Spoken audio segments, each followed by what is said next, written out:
Ko tur liekties? Mums visiem patīk ērtības un arī komforts, lai arī nevienmēr tas ir vidē draudzīgi un arī veselīgi. Tā, piemēram, braucot ar automašīnām, mēs radām teju 50 reizes izmešu vairāk, nekā ja mēs to darītu ar sabiedrisko transportu. Bet ko nozīmē mūsu organismam, ja slinkuma dēļ mēs pagatavojam nevis īstu ēdienu, bet to uzsildam pusfabrikāta veidā mikroviļņu krāsnī? Par to stāstīs Sandra Baltruka.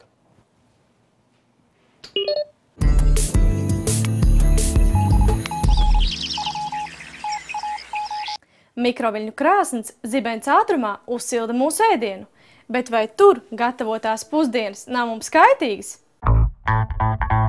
Es domāju, ka ir kaitīgi. Ir kaitīgi, tāpēc, ka tie viļņi noteikti kādā veidā ietekmē. Kādā gadījumā tā ir arī elektrība, un tas viss ir tāpat kā viss telefoni, viss pārējais. Jā. Vienkārši sakam, tā man nepatīk uzsildīt ēdieni. Vajag svaigs pagatavot, sapēst un visu un aizmirst. Man viņa nevajag, noteikti nevajag. Un kamēr es vien dzīvē, kā saka, dzīvošu, tikmēr man būs malciņa, jo tā man dod spēku, tā man dod enerģiju. Kaut arī esmu dzirdējusi, ka daudz kaitīgāk ir uz eļļas cepta, ka varbūt, gluži skatoties, ar ko salīdzina. Cits varbūt vēl kaitīgāks varbūt.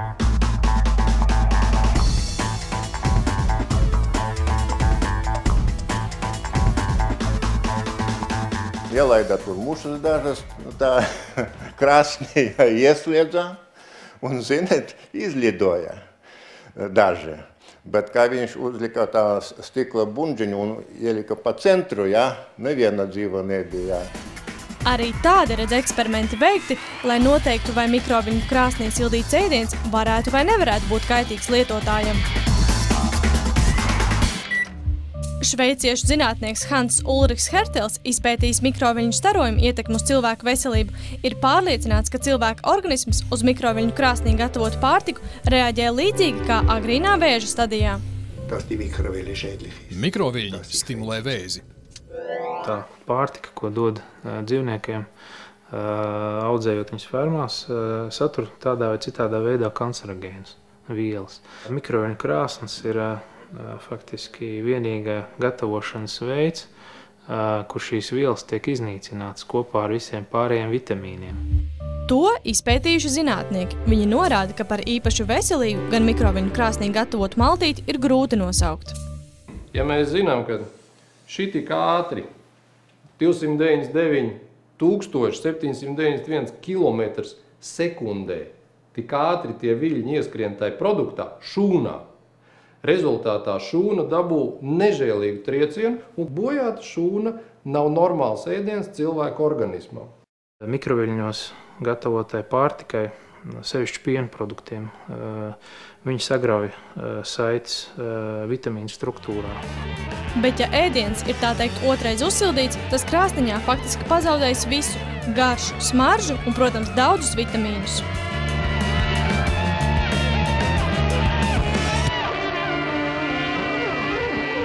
Cilvēki, kuri ierobežot lieto garšvielas, viņi uzreiz sajūt atšķirību, ka tas ir uzsildīts otrais un mikroviļņu krāsnī. Te jāsaka, mikroviļņu sasildītais ēdiens ir tikai viena monētas puse. Vēl svarīgi noskaidrot, kādu iespēju uz cilvēku veselību atstāja pašas krāsniņas starojums. Mēs esam atbraukuši uz Rīgas Tehniskās universitātes mērījuma telpu, kas īpaši izolēta no ārpasaules, lai pētītu mikroviļņu krāsni.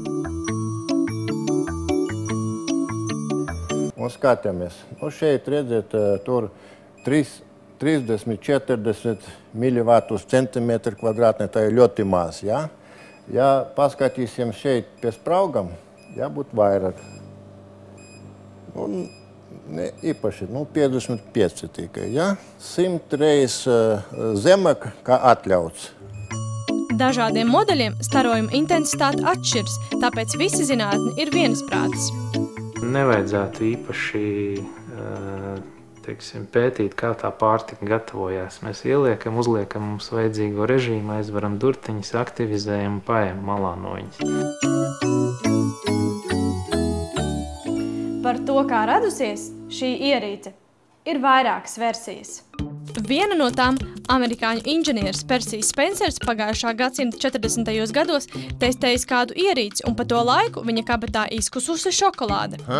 Cita versija – Otrā pasaules kara laikā palīgstrādnieki, kas montēja radarus, savas līdzi paņemtās pusdienas bija atstājuši tiešā to tūmā, un vēlāk atklāja, ka ēdiens uzsils. Zinātnieki saka, versijas ir dažādas, bet skaidrs gan viens. Sākumā mikroviļņu pētījuma mērķis bija lielvalstu militārās vajadzības, ne mājsaimnieču ērtības. Kara laikā ir tāda interesanta lieta, kad tādas tehnoloģijas, kas ir noliktas maliņā, nebaltām dienām tieši tiek izvilktas uz kaut kādiem militāriem pasākumiem, kur ir paaugstināts finansējums un tādā veidā viņas tiek attīstītas. Un tā, pateicoties lielvaru vēlmei uzzināt, kur lido pretinieka lidmašīnas, šodien dzibens ātrumā var tikt pie siltas maltītes. Mikroviļņi strauji uzsilda ūdens, tauku un cukura molekulas, pa ceļam nogalinotu virkni vitamīnu, bet kuņģim liekot pārstrādāt augstas frekvences radioviļņu apstrādātu pārtiku.